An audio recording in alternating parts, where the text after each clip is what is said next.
Genesis chapter 37 mstari wa 23.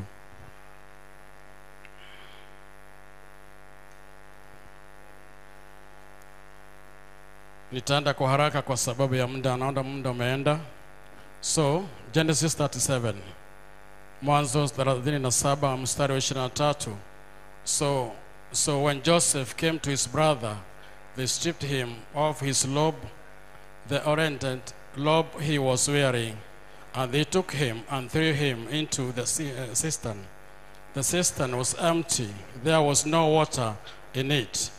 As they sat down to eat their meal, they looked up and saw a caravan of Ishmaelites coming from Gerar.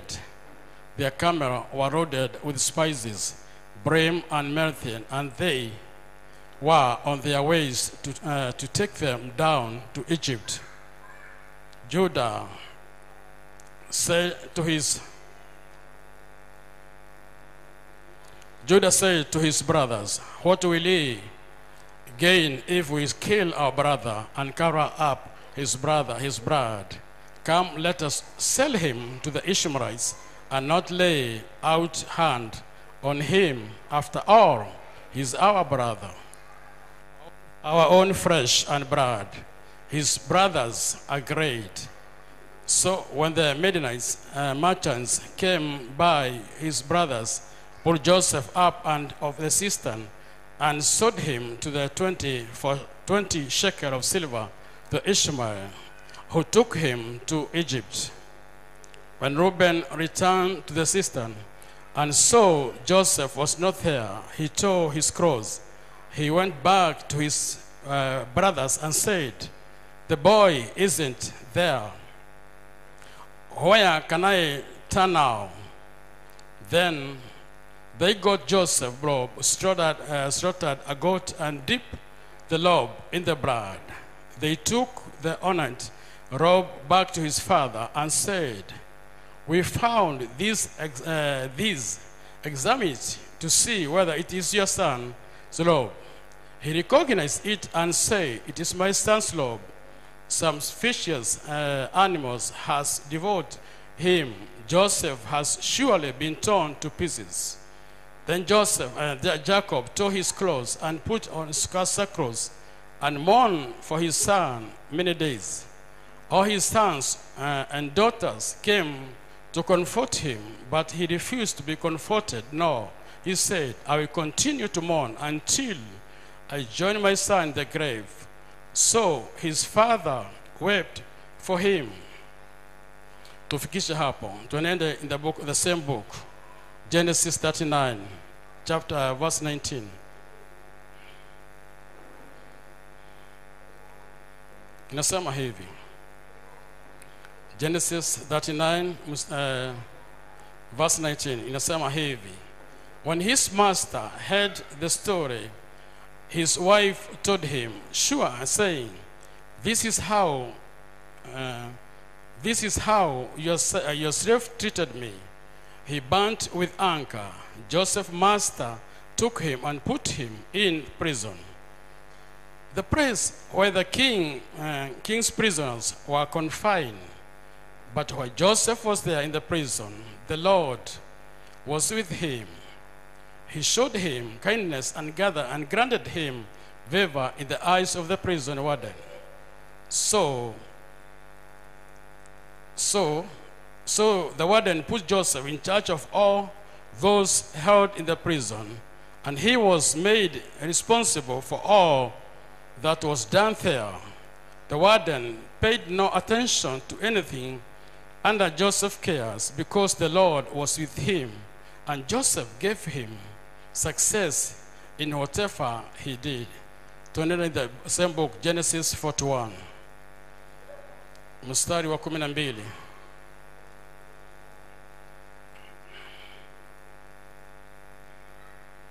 Nasema hivi, Genesis 41. Nasema hivi. "This is what it means," Joseph said. "The three branches."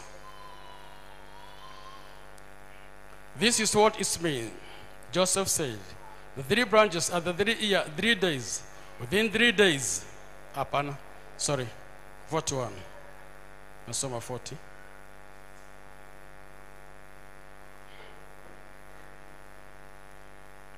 Now a young Hebrew was there with us, a servant of the captain of the guard.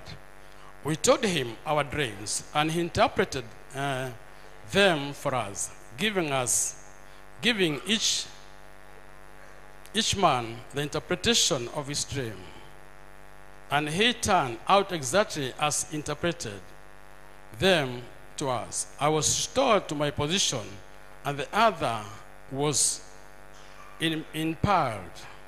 So Pharaoh sent for Joseph, and he was quickly brought from the dungeon.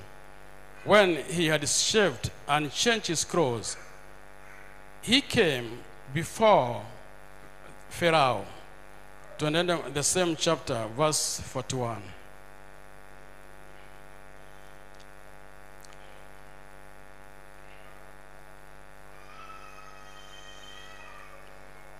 Genesis 41, chapter 41, verse 41. So Pharaoh said to Joseph, I hereby put you in charge of the whole land of Egypt. Then Pharaoh took his signet ring from his finger and put it on Joseph's finger. He dressed him in the lobes of fine linen and put good chain around his neck. He had him ride a chariot as the second in command, and people shouted before him, make way. Thus he put him in charge of the whole land of Egypt. Then Pharaoh said to Joseph, I am Pharaoh, but without your word, no one will lift hand or finger in all Egypt. Pharaoh gave Joseph the name Sephar-Penah and gave him Asenath, daughter of Petaphelah, priest of Anan, to be his wife. And Joseph went through the land of Egypt. Tunaenda katika kitabu cha Psalms 30 mstari wa 5. Psalms 30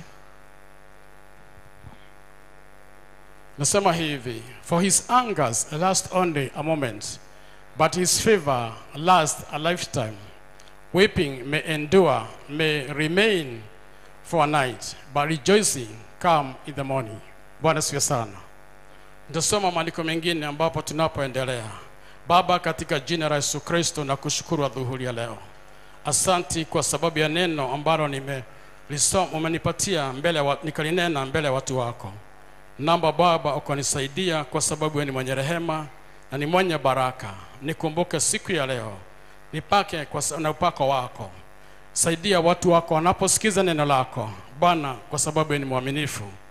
Tukapomaliza, sifa na tukufu zikakurudia katika jina la Yesu Kristo tumeomba na kuamini.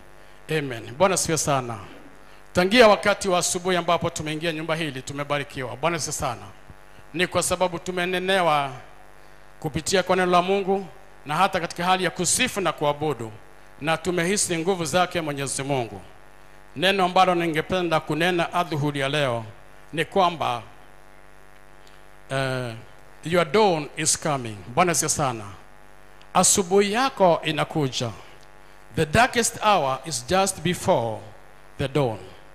Wakati ambapo kuna giza, wakati ambapo ni usiku, basi asubuhi inapokuja, basi you feel refresh. Kwa sababu gani? Umepumzika pale na umepata katika hali ya kupumzika na katika hali ya kuwa refresh.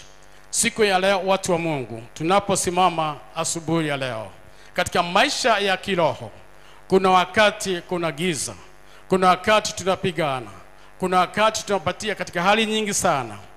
Lakini kitu moja ambacho kilikuwa kinanikumbusha ni hadithi hii ambayo tumesoma, ambayo ni Joseph. Tunajua kwamba baba yake alimpenda, na alipompenda sana, basi tumesikia kwamba in the book of Genesis 37 kuanzia mstari wa 23 mpaka 36, basi baba yake amemtuma kwenda kupelekea ndugu zake ambao walikuwa in the wilderness, wamepeleka wakichunga mifugo.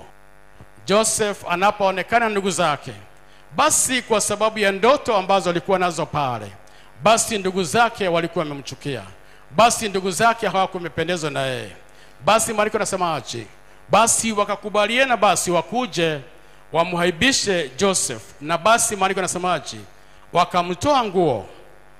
Naenda kwa kifupi kwa sababu ni hadithi ambayo najua. Wakamtoa nguo, basi wakamtoa, na basi wakamtuma katika kizima ambacho hakikuwa na maji. Maandiko yanasemaje? Kizima ambacho alitupwa basi hakikuwa na maji. Maandiko yanatukumbusha kitu kimoja, chakula ambacho alikuwa ameyabelekea ndugu zake. Basi ndugu zake walikaa chini pale wakikula ile chakula. Basi wakiwa pale wameketi chini, wakaona wanabiashara wa Ismailia ambaye walikuwa kikucha kwa mbali. Basi wakakubaliana kwamba waweze kumuuza ndugu yao ambaye ni Josefu. Na basi hivyo ndivyo ambayo ilivyoendelea. Basi Maandiko yakasema ya kwamba basi walipomtupa pale, Maandiko yakasema kwamba Juda basi alikuwa pale akijaribu kumwokoa ndugu zake. Na Maandiko yanasema kwamba they sold the young man pale. Ruben alipokuwa pale ndugu yake mkubwa, basi Maandiko yanasema kwamba aliporudi pale akakuta kijana ametolewa kwenye ile kizima, na basi akatupwa, ameuzwa. Na basi anajiuliza, tutafanyaje na huu kijana haonekani tatolewa wapi? Maandiko yanatuambia kwamba basi Joseph alikuwa ametolewa nguo zake na ndugu zake. Na Maandiko yanatukumbusha kitu kimoja, wakaweza kusrota anani mama mnyama, na basi wakatumbukiza nguo zake katika damu, ili baba yake waende kumuandaa baba yake, wamuonesha kwamba Joseph amekufa. Baba yake akaulizwa na ndugu zake, basi unaweza angalia kama hili ni koti ama ni nguo la mwanao? And he recognized, akatambua lile nguo la mwanae. Bwana si sana. Maandiko akasema kwamba basi wanyama wakali wamemkula ndugu yao, na basi wameweza kumkatakata ama kumkula. Joseph akakataa to be comforted by the brothers and sister wake. Bwana si sana, kwa sababu ya kilio cha mwanae. Kitu kimoja ambacho kinakumbusha hapa, tunaona safari ya mtu ambaye amekaa pale, ndugu zake wamemchukia, ndugu zake wamemreject, ndugu zake wamembetray, ndugu zake wamemuuza. Bwana si sana. Na basi wakaamua hali nzuri ya Joseph ni kumuuza na kumpeleka ili akaweza kuondokea. In the same book mahali ambapo tumesoma, in the book of Genesis 39 mstari wa 19 mpaka 23, Joseph anapochukuliwa na wala Ismailia, basi anapelekwa katika nchi ya Misri. Na anapopelekwa pale, basi anauzwa kwa mfalme ama mtu mmoja ambaye alikuwa akiitwa Feto. Bwana siwe sana. Akauzwa pale. Basi anapouzwa, Maandiko yanatukumbusha kitu kimoja. Basi anapouzwa anakataa ama anakaa pale akishindwa ama akifanya kazi Potifa, katika nyumba ya Potifa. Basi Maandiko yanatukumbusha kitu kimoja. Alipokaa pale, Potifa alimpenda sana, na basi akabaki pale na mke wake. Mke wake alimtamani Joseph. Maandiko katika in the book of hapo mahali ambapo tumesoma verse 19, Maandiko yanatukumbusha kitu kimoja, ama yanatuambia kitu kimoja. Basi alipokataa mambo yake, basi alijaribu kumdajisi yule kijana mke wa Potifa. Na Maandiko yanatukumbusha ama yanatuambia kitu kimoja. Basi yule mama alibaki na koti ya Joseph, ili akakuja akamwambia bwana yake, basi angalia huyu mtu ambaye ulileta hapa, vile ambavyo amenitendea. Joseph alichukuliwa na Potifas akatupwa katika korokoro. Bwana Yesu sana. Na alipotupwa katika korokoroni, Maandiko yanasema kwamba Joseph alikuwa na kibali hata mahali alipokuwa katika jela. Na Maandiko yanasemaje? Hata askari hawakuweza kuangalia kazi yake. Kwa sababu gani? Mungu alikuwa pamoja naye. Bwana Yesu sana. This is the man ambaye ako katika safari. Huu ni mtu ambaye amekataliwa na kuuzwa na ndugu zake, na basi ameuzwa katika nchi ya kigeni. Mahali ambapo aliuzwa katika nchi ya Misri, katika nyumba ya Potifas, Joseph anakaa pale. Hule mama akitaka anyajisi naye, basi amesimama wima, na basi ametupwa katika korokoro. Katika korokoro ama katika prison, Joseph alikuwa na kibali. Kwa sababu gani? Askari hata wakuangalia, he was in charge. Kwa sababu gani? Alikuwa na kibali chake Mwenyezi Mungu. Bwana sio sana. Hijalishi siku ya leo, neno la Mungu linanikumbusha kitu kimoja. Ingawa tunaonekana za zingine tukiwa wazembe ama tukiwa wanyonge na wadhaifu, basi tunaye Mungu ambaye anatujali. Neema ya Mungu iko juu yetu. Ijalishi mahali siku ya leo uko. Siku ya hiyo Joseph akiwa katika korokoro, basi alitupwa pale na kakaa kama amesahulika. Maandiko yanatuambia kitu kimoja. Joseph akiwa pale katika ile shida amesahulika. Lakini kitu kimoja ambacho ningetaka kuambia adhuhuri ya leo, mtu wa Mungu, ni kwamba neno la Mungu liko nikinikumbusha kitu kimoja. Katika hali ambayo uko pale, ni kwamba Mungu hajakusahau. Bwana si sana. You are there, unasema kwamba ni kama mimi Mungu amenisahau, ni kama mimi sijulikani, ni kama maombi yangu haijafika, ni kama mimi niko mahali fulani ambapo sijulikani. Mimi nitatokea wapi? Mtu wa Mungu, nimekuja kuambia kitu kimoja ambacho Mungu amenisaidia nacho, ya kwamba ndani ya Mungu hakuna kusahulika. Bwana si sana. Ndani ya Mungu hakuna ya kwamba mimi nikakaa pale ni kama Mungu amemalizana pamoja nami. Mungu hajamalizana pamoja nawe. Mungu hajamalizana pamoja nami. Haijalishi gereza ambayo uko pale. Joseph was accused by the wife of Potiphar ya kwamba alitaka kumnajisi, na basi akaingia katika korokoro. Lakini siku ya leo nimekuja kutangazia kitu kimoja. Siku ya leo watu wa Mungu wanatoka katika korokoro. Watu wa Mungu tunatolewa katika prison. Bwana sio sana. Mahali ambapo ibilisi amefikiria kwamba tumefika mwisho, hatutatoka, njia zetu zimefika mwisho. Hapo ndio sio mwisho. Kwa sababu gani? Yesu in the book of Luke 4 mstari pale chapter 4 anatuambia kwamba Roho wa Mungu ako juu yake, ametakuja kutangazia uhuru wetu. Bwana sio sana. Kwa hivyo siku ya leo Joseph akiwa pale, maandiko yanatuambia kitu kimoja. Basi akiwa pale katika gerezani, alikuwa na watu ambao walikuwa wamefunguliwa pamoja nao. Mmoja alikuwa the chief baker na mwingine alikuwa the chief cupbearer ambao walikuwa pale. Joseph ameota ndoto, ametafsiria yale ambayo alikuwa pale. Ni kwa sababu gani?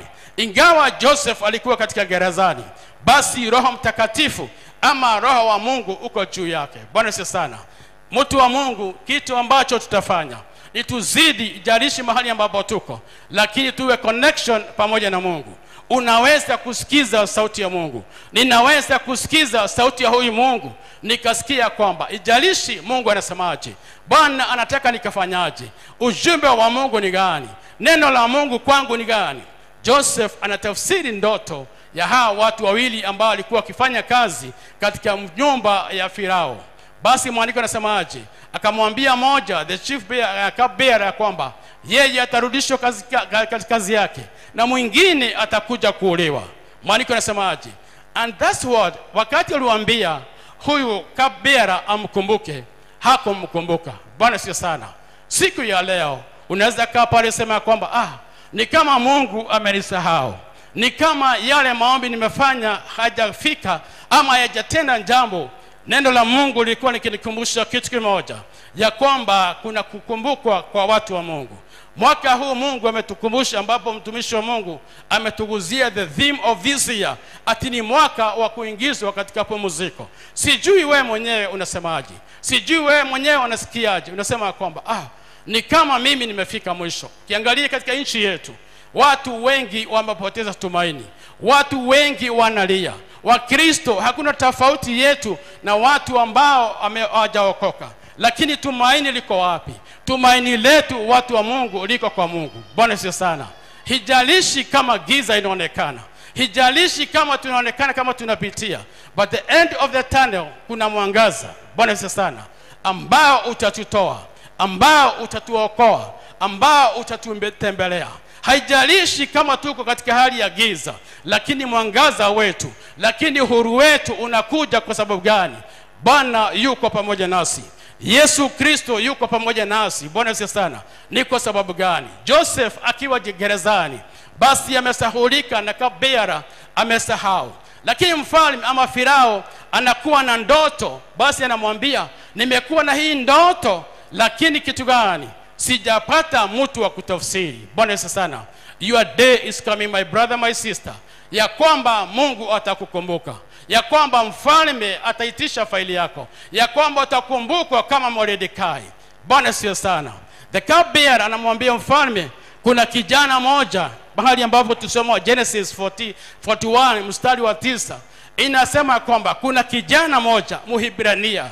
Huyu kijana alitutafsiria vile mambo yalivyo. Bwana Yesu sana. Yeye mwenyewe Joseph akiwa korokoroni hakujisahau, alijifahamu na akaendelea kusimama katika nafasi yake. Kitu ambacho nawaambia watu wa Mungu ni kwamba siku ya leo, watu wa Mungu, hebu tusimame mahali ambapo tuko. Hebu tusisikize watu vile wanasema katika nchi yetu. Watu wanalia, tunalia pamoja nao, lakini tujue kitu kimoja, sisi ndio suluhisho la hii nchi. Bwana Yesu sana. Sisi ndio tutasimamisha hii nchi. Sisi ndio ambao tuko tumaini. Sisi ndio ambao tunamjua huyu Mungu ambaye ametuita. Kwa hivyo maandiko yanatuambiaje? Joseph, the Cupbearer anamkumbuka Joseph na kumwambia mfalme ya kwamba kuna kijana moja, anasema kwamba, hebu tusome pale. The chief Cupbearer said to Pharaoh, today I'm reminded of my shortcoming. Bwana Yesu sana. Anasema kuna upungufu ambao uko pale, nilisahau na kitu cha maana sana. Bwana Yesu sana. Ndani ya Mungu hakuna kusaulika.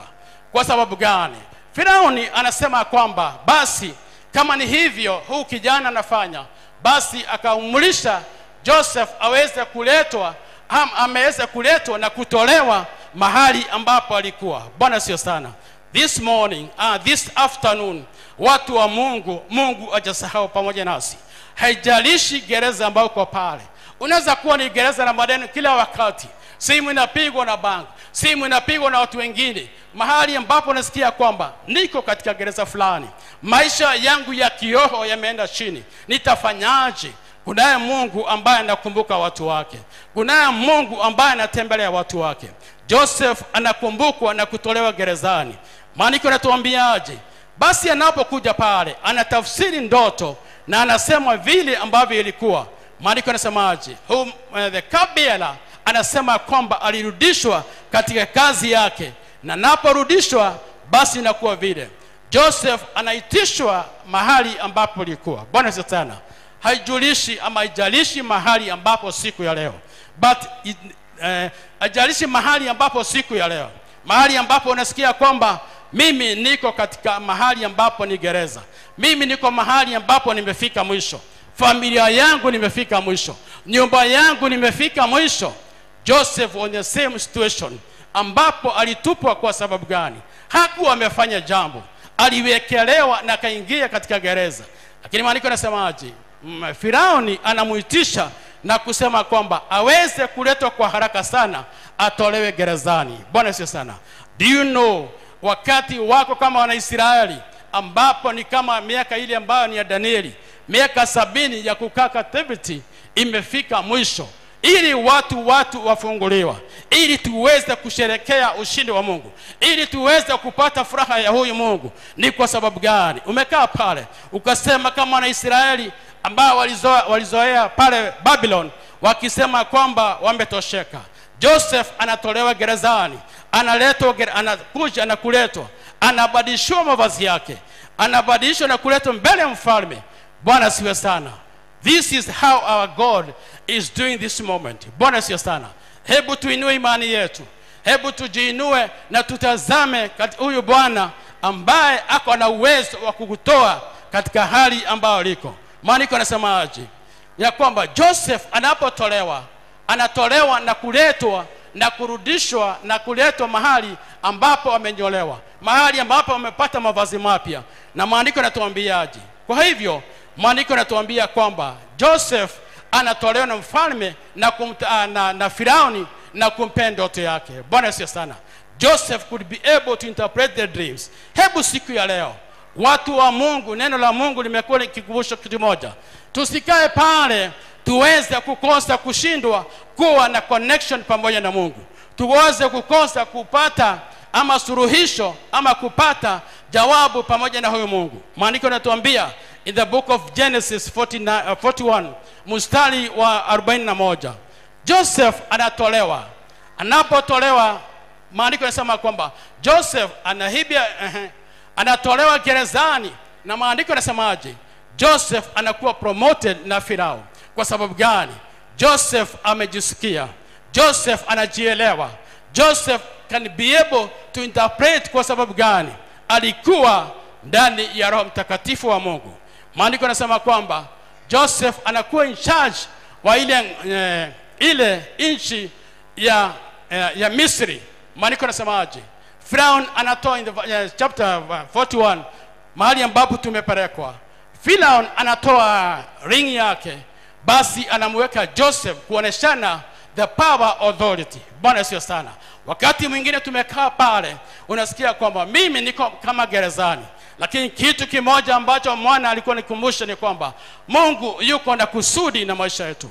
Mungu yuko kusudi na maisha yetu, na anatupenda na anatujali. Joseph anavalishwa pete, Joseph anavalishwa nguo mzuri, na anavalishwa hata the golden chain around his neck. Huyu ni mtu ambaye amekuwa gerezani, ambaye amefungwa. Siku ya leo ametolewa pale. Hili linatukumbushaje ya kwamba in every situation ambayo uko pale, mahali ambapo unasikia kwamba wewe umefika mwisho, wewe hauna nafasi ama hauna nguvu, imeisha, Mungu yuko na kusudi naye. Mungu anakukumbuka. Mungu atakutoa katika gereza ambayo imetupwa. Biblia inasema kwamba ilikuwa ni dungeon, mahali ambapo umekuwa umefungiliwa, hakuwa na tumaini la kutoka pale. Lakini siku ya leo nakuambia kitu kimoja, kunaye Mungu ambaye anatoa watu gerezani. Maandiko yanatuambiaje? Anatolewa pale na kuvalishwa nguo. Maandiko yanasema kwamba akavalishwa na akapandishwa farasi ya mfalme, ya kuwa second in command.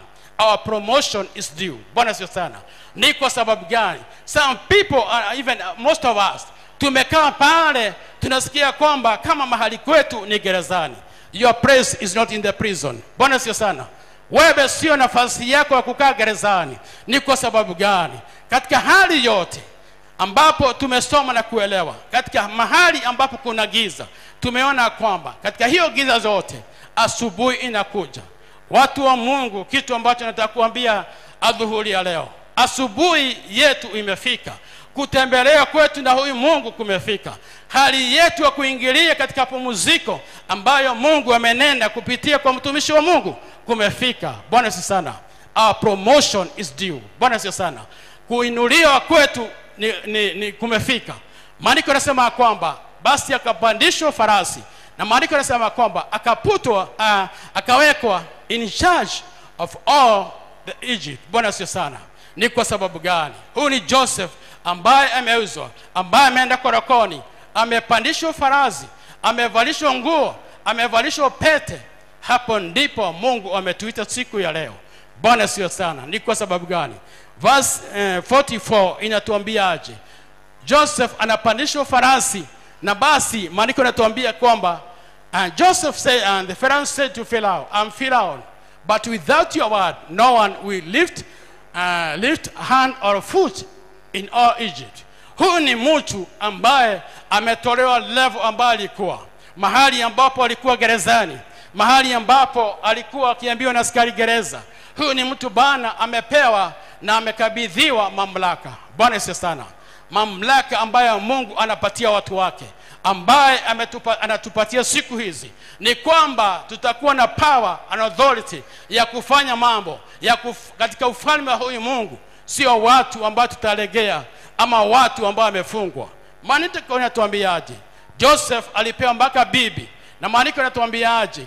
Joseph alikuwa amebarikiwa na huyu Farao, akambariki na akamuinua. Bwana Yesu sana. That is the plan of our God. This is the man who was in prison. This is the man who was rejected. This is the man who was sold. This is the man who was betrayed by the brothers.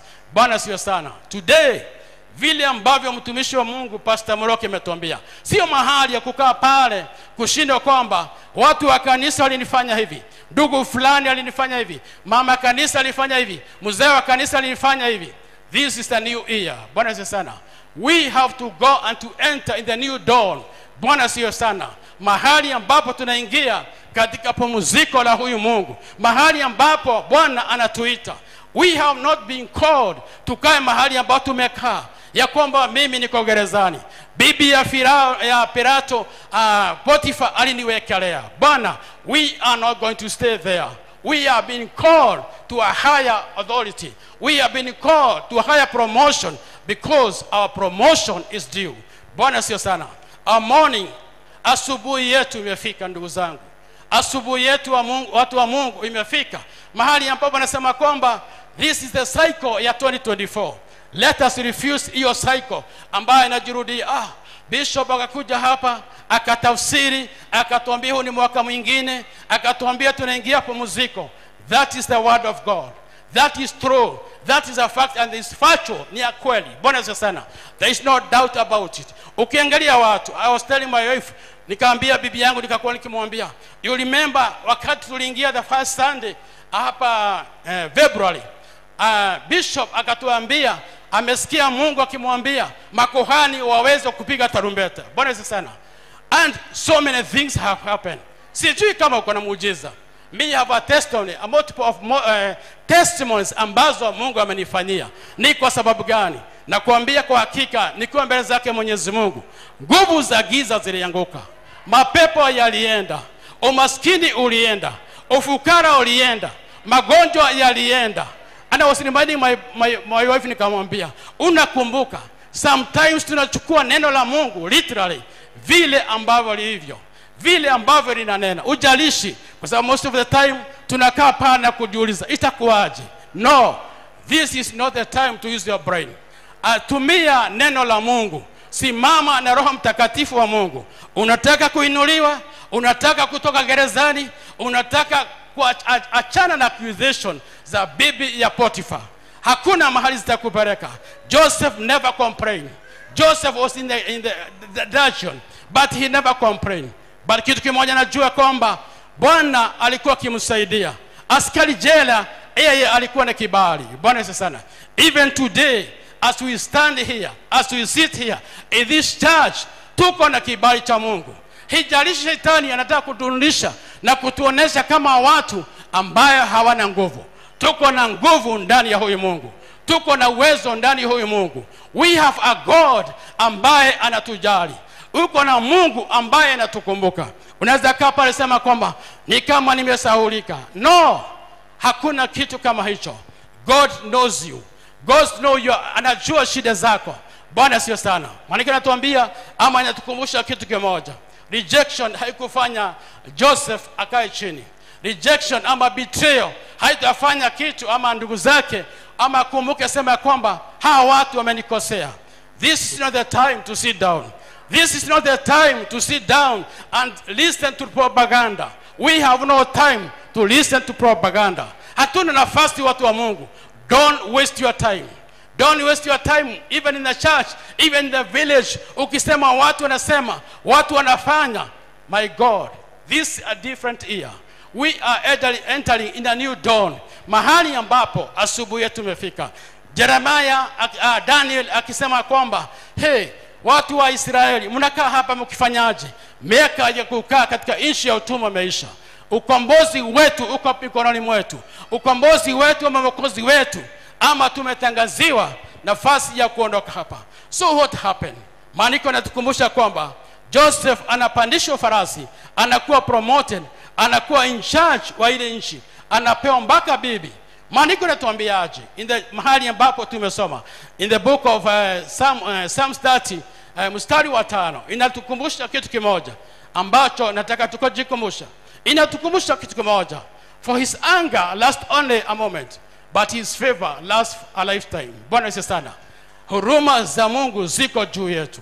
Haijalishi shetani anataka kuoneza. We are not useless. We are not hopeless. Kama vile amekuwa akikuonesha. Ni kwa sababu gani? Weeping may remain for a night. usiku mzima umelia, wakati wako wote umelia, basi umekuwa kilia ukisema ni kama nimesaulika.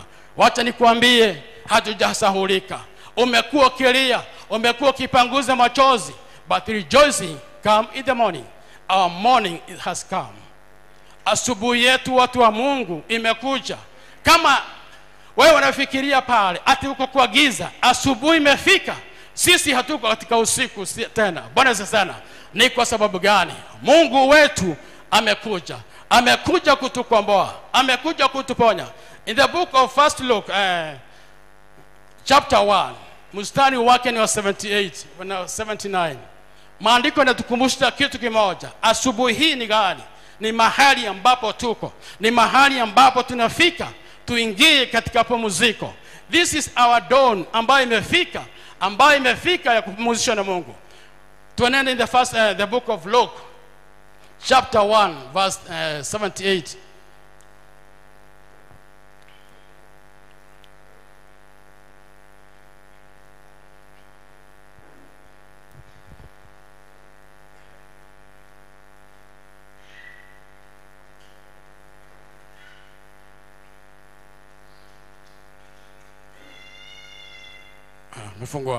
Because of the tender mercies of our God. Bwana sana. Inatukumbusha wakati ule wa John inatukumbusha juu ya huruma zake ya Mwenyezi Mungu, by which the rising sun will come to us from heaven. Verse 79. To shine on those who live in darkness. Are you living in the darkness? The light has come to shine on you. And in the shadow of death.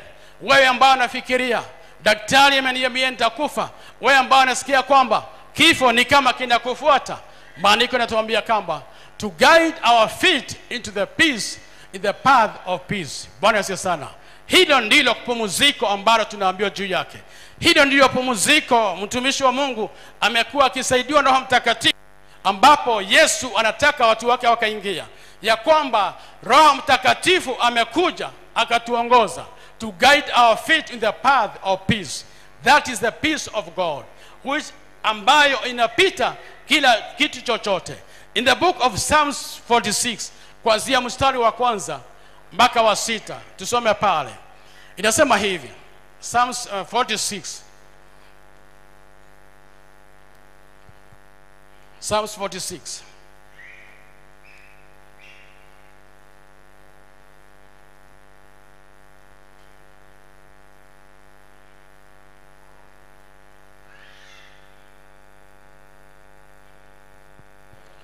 Inasema hivi, God is our refuge.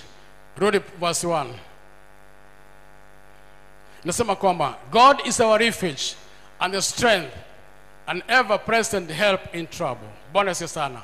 Inatukumbusha kitu kimoja, ya kwamba Mungu wetu ndio kimbilio letu. Tunapokimbilia kwa huyu Mungu, basi wakati wote wa shida, basi tunapata msaada wetu. Verse 2 inatuambiaje? Therefore we not fear, though the earth give way and the mountain fall into the heart of the sea. Hata kama milima inaanguka ama zianguka pale baharini, hatutaogopa. Kwa sababu gani? End of verse 3. Though its waters roll and form the mountain quick with the singing. Hata kama maji yanaguruma pale mlimani, hatutaogopa. Verse 4. There is a river whose streams make grand the city of God.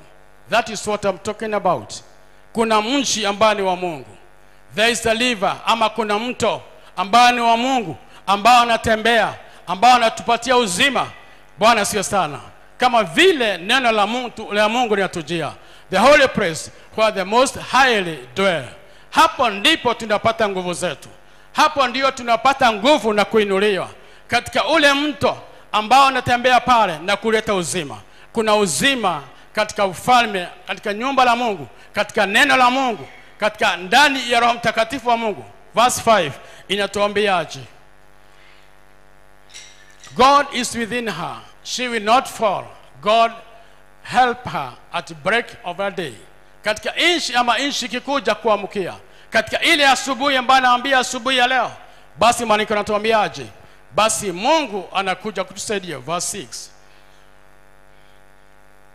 And sing praise to God. Sing praise to the King, our King. Sing praises. Tutafanyaje? Tutasibu ama tutasifu huyu Mungu na kumwabudu. In the book of Revelation 22:16, tusome pale tukimalizia. Revelation 22 verse 16 inasema hivi. Revelation 22 verse 16. Nasema kwamba I Jesus have sent my angels to give you this testimony for the churches. Hilo ni kanisa kiwanja siku ya leo. Tujiweke pale. Bwana asifiwe sana. I Jesus have sent my angel to give you this testimony for the churches. I'm the root and the offspring of David and the bright morning star. Bwana asifiwe sana. Inamaanishaje? Yesu anatuambia yeye ndio the bright morning star. Bwana asifiwe sana. Ambayo inabadilisha siku ya leo. Haimaanishi vile umeamuka siku ya leo ndivyo ambapo ya siku ya kesho taamuka. The bright morning star ambaye ni Yesu, ambaye anasema kwamba yeye ndio the root, I'm the root and the offspring of David. Yeye ndio ule mzizi wa Daudi. Yeye ndio ule mwanzo na mwisho. Maandiko yanatuambia kwamba he is the bright morning star. Bwana asifiwe sana. Kanisa la Mungu naambiaje tukimalizia? Neno ambalo Mungu amekuwa akinihudumia kwa hiki. Nimeona nguvu zake Mungu. Nimeona uwezo wake Mwenyezi Mungu. Neno ambalo tumekuwa tukisikiza sio la kubahatisha. Sio la kusema kwamba sio la kweli. But I can assure you your dawn is coming. Bwana asifiwe sana. Ijalishi kama vile ambavyo Job alisema in the book of Job 12:4, akasema kwamba nimekuwa loving stock ya watu wamekuwa kinichekelea. Hijalishi watu wamesemaje. Job alisema kwamba amekuwa loving stock. I have become a loving stock to my friend. Though I called upon God and he answered. And a mere loving stock, though righteous and blameless. Bwana asifiwe sana. Job was righteous and blameless. Lakini watu walimchekelea. Lakini watu walimhukumu. Bwana asifiwe sana. Siku ya leo hatutasikiza na tuseme aje ama tuone vile ambavyo tutafanya. Tusema kwamba na ningepeka ukaendelea kukiri pamoja nami. Mimi nimekuwa nikisema hivi ama ule wimbo ambao unasema hivi. This is my ear. Bwana asifiwe sana. Can you continue making confession of this year? Wacha kusikiza mambo ya nchi. Wacha kusikiza watu wa dunia. Utaangamia. You have a vision. Bwana asifiwe sana. Light your vision clearly. Na useme kwamba mimi najua nimeitwa nini. Mimi najua mimi ni nani. This is my ear. That is convention ambayo nimekuwa nikifanya. Nikisema kwamba I'm going to be great. Bwana asifiwe sana. Confess that you are going to be great. Confess that utabarikiwa. Confess kwamba wewe ni mtu utainuliwa. Ni mtu ambaye akana baraka. Don't confess defeat. Most of the Christians, watu wa Mungu tumekaa pale. Tunaongea kama watu dunia. Sisi sio haja ya kuongea vile ambavyo watu wanaongea. I'm going to be great. No one can stop me. Why do you feel intimidated na watu? Why do you feel intimidated by the devil? Ati atakusimamisha kupokea kile ambacho ni chako. Bwana asifiwe sana. I'm going to be great. Bwana asifiwe sana. Mimi hakuna mtu ambaye atanisimamisha kupokea kile ambacho ni chako. You cannot stop me. Bwana asifiwe sana. That is my convention. That is ambayo nakiri ya kwamba sitakubali mtu ama jambo ama hali linisimamisha. This is my time. When is your time? This is my time. Confess yourself. Confess neno la Mungu. Usema kwamba huu ni mwaka wangu.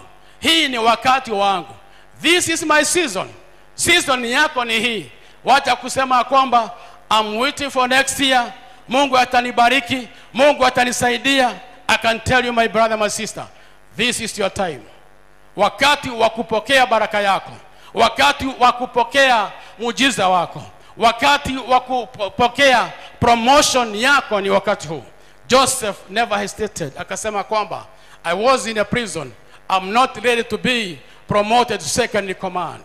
He had no sababu ya kusema hivyo. Joseph came from the prison. Joseph came from the prison and he was ready to take the mandate. We have a mandate, brothers and sisters. We have a high calling ambayo tumeitwa na Mungu. We have a promotion waiting for us. Bwana sio sana. Take up your mandate. Take up your duty. Take up your position. Position yourself in this kingdom. Watu wa Mungu wamekaa pale. Nasema wacha niangalie. Hatujakuja huku kuangalia watu. Bwana sio sana. Usiwe spectator katika ufalme wa Mungu. Nasema sijui naangalia watu nafanya nini. No. It is me and my God. Bwana sio sana. Ni wewe na Mungu wako. Ni wewe na nyumba yako. Ni wewe na watoto wako. Ni wewe na hali yako. Bwana sio sana. Joseph found so many people pale Misri ambao wangepanya pale. But Joseph is able to overtake these people.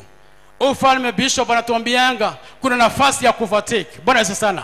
Kuna na hali ya kuovertake. Imagine from a prison to second, from prison mpaka second in command. Bwana sio sana. Farasi ya Firaun anapandishwa. Why not you? Unasema kwamba wacha nigojee watu wengine wainuliwe. Hapana. This is your time. This is your season, my brother. Wakati wa kusema ni watu wengine, mimi sitakubali. Nafasi ni yangu sahi. Wakati ni wangu sahi. Wakati ndio huu. Kwa sababu gani? It doesn't matter from where I'm coming. It doesn't matter if I'm coming from prison. It doesn't matter if I'm coming from dungeon. It doesn't matter the accusation ambayo nimekuwa nao pale. It doesn't matter vile ambavyo bibi ya Potifa alisema. But one thing I know, I have a mission, I have a calling. Bwana sio sana. Na Bwana ako na kusudi juu ya maisha yangu. So am I telling this afternoon, nasema kwamba the darkest hour is just before the dawn. Bwana sio sana. Giza ambayo imekuwa pale, asubuhi yako imefika ili Bwana akuingize katika pumziko lako. Ili Bwana akuingize katika promotion yako. Ili Bwana ainue ndoa yako. Ili Bwana akuinue from where you are to the next level in the ministry. To the next level in your calling. To the next level into a financial breakthrough ambayo amesaa pale. Bwana sio sana. So, vile ambavyo tumeambiwa na neno la Mungu, hatutakaa pale tuseme kwamba sio wakati wetu. Ya kwamba mimi nimetoka prison, nimepata watu wengine. It doesn't matter. Room of overtaking is there. Overtake as quick as possible. Bwana sana. Joseph is brought from the dungeon. Anakuwa shaved. Anavalizwa nguo. Haulizi kwa nini? Bwana sio sana. Wacha kuuliza maswali. Wakati wa kunyolewa, wakati wa kuvalishwa nguo, wakati wa kuvalishwa pete na mfalme ambaye ni Mungu, ni wakati huu na ni sasa. Don't postpone your miracle. So many people are postponing their miracle. By next year unajitayarisha nini? Mimi naambia Mungu, bring my promotion. I'm ready for it. I'm ready to be promoted to the next level. Bwana sio sana. Most of us tunakaa pale na kusema kwamba sio wakati nimetoka gerezani. It doesn't matter from where you're coming from, but your promotion is due. Bwana sio sana. Your morning is there. Kilio ambacho umekuwa nacho kimefika mwisho. Bwana anakuja kupanguza machozi. Bwana anakuja kukuinua. A man ambaye amekuwa betrayed na ndugu zake na watu wao, ameuzwa, ameenda nchi ya ugeni, ametupwa gerezani. He has come kuwa msaada. Bwana sana. Unajua siku ya leo umekuwa ukihairisha promotion yako. Watu ambao walikuuza watakuja kuuliza msaada. Watakuja kuona ukiinuliwa. Joseph had nothing ama grudge ambayo tumehubiriwa na pastor wetu Mroki pale. Hakuuliza ndugu zake amekuja kuomba chakula. Yeye alikuwa msaada. You are going kuwa msaada kwa watu wa Mungu. Kwa watu ambao walifikiria ukipanda ni kama utakuwa kipindizi. But your promotion itakuwa kusaidia watu wa Mungu. Kusaidia mwili wa Mungu. Na Bwana akaanza kuwabariki. Hebu Baba wetu katika jina la Yesu Kristo, tunakushukuru Bwana adhuhuri ya leo. Asante kwa sababu umekuwa mwema na umekuwa mwaminifu. Tuingie nyumba hili Bwana, umetunenea. Jehova, nimenena neno lako mbele ya watu wako. Jehova, nakushukuru kwa kunisaidia. Baba, ni asante kwa kusaidia watu wako kasipata nafasi ya kusikiza neno lako. Baba, tunakushukuru. Umetuambia kwamba asubuhi yetu imefika. Kilio ambacho tumelia kwa muda mrefu, Baba, kimefika mwisho. Unakuja kutuinua, unakuja kututoa katika gereza, unakuja kutoa vifungo ambavyo tumefungwa na ibilisi, ili tupeleke mahali ambapo umetuita. Baba, tunakushukuru. Pokea sifa na utukufu. Endelea kutubariki, endelea kubariki bishop wetu, endelea kubariki wachungaji, endelea kubariki wa mama na wazee wote Baba, na hata watoto wetu. Baba, tunakushukuru. Madhabahu haya Mungu wa Israeli ni nyumba yako. Baba, tunakushukuru. Umetuinua mahali ambapo tumefika. Tumeona mkono wako, tumeona nguvu zako, ni uwezo wako Mungu. Ibilisi alitupangia mengi, lakini Baba umetupatia ushindi. Kila siku maisha yetu yote daima tutakuinua na kukuabudu na kusema wewe tu ndiye umetufikisha na wewe ni Ebeneza. Pokea sifa na utukufu Baba. Bariki hawa watu wako wote Bwana kwa wiki ambayo tunaingia. Baba, mahitaji ambayo kwa nao unajua. Walio wagonjwa waponye katika jina la Yesu. Walio Bwana shida za kifedha kwa waguza. Walio na shida za mwili kwa waponya, kwa sababu ni mponyaji. Baba, tunakushukuru. Pokea sifa na utukufu. Tunaomba amani yako kwa hii Bwana. Bwana, ukatuongoza na ukatulinda, ukawafufisha ndani ya damu ya Yesu Kristo, zote za muovu zikashindwa. Baba, tunakushukuru kwa sababu nchi yetu, nchi hii ni yetu, ulitubariki na utupenda. Bariki serikali yetu, tubariki na uponye nchi yetu, kwa sababu yeye ni Mungu. Saidia hata kiongozi wetu, mbariki, bariki ministers, bariki watu wote Baba. Baba, tusaidie hata sisi watu wa nchi hii, tusaidie Mungu. Tulikuomba utupatie serikali, kwa tupatia. Baba, tunakushukuru. Tusaidie kuendelea kusimama nayo na kuinua, ili istahili na sisi tubarikiwa. Nchi ikibarikiwa na sisi tubarikiwa. Pokea sifa na utukufu katika jina la Yesu Kristo tumeomba na kuamini. Amen. Mkabarikiwa sana.